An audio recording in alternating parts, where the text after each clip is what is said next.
to Lesson 6 of Unit 1, the squeeze theorem.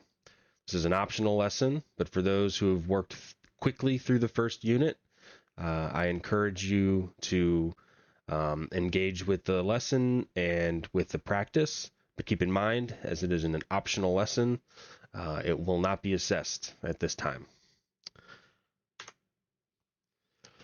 So the squeeze theorem is really a theorem used to help deduce the limit of a function that may be difficult to think about or analyze using the methods that we've seen so far, such as a table, a graph, or simply plugging in a value for x. However, the squeeze theorem does require that we know or are able to find two other functions, namely h and g, that for all values of x on the open interval containing the limiting value,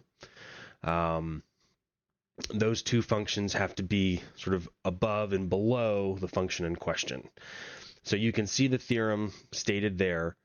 And then graphically, what's happening is the function g is some function that we know, and some function h is another function that we know, and f is the function that we have a question about the limit for. And so the squeeze theorem just says that if g and h surround f on some open interval containing c, then if the limit of g and h is the same, then the limit of f has to be the same as well. So as an example, let's look at the function f of x being x times the sine of 1 over x. And we want to know what the limit of this function is as x approaches 0.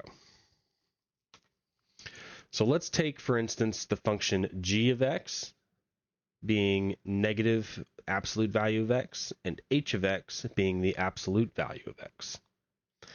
If we look at a graph of these functions, it's clear that we can see h and g surround the function f on an interval containing x equals 0.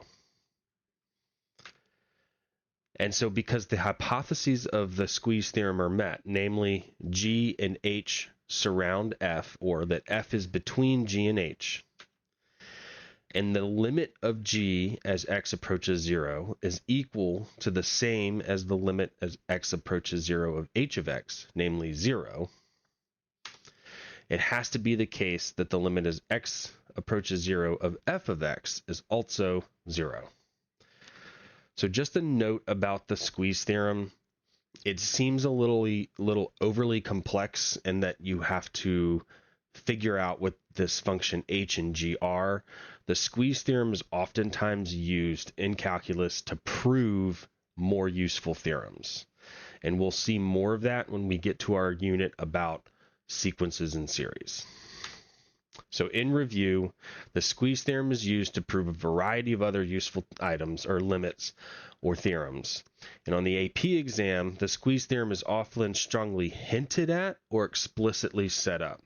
In other words, you will more than likely never have to use the squeeze theorem and deduce those functions h of x and g of x unless you're told to use the squeeze theorem and then given or hinted at what functions you should use.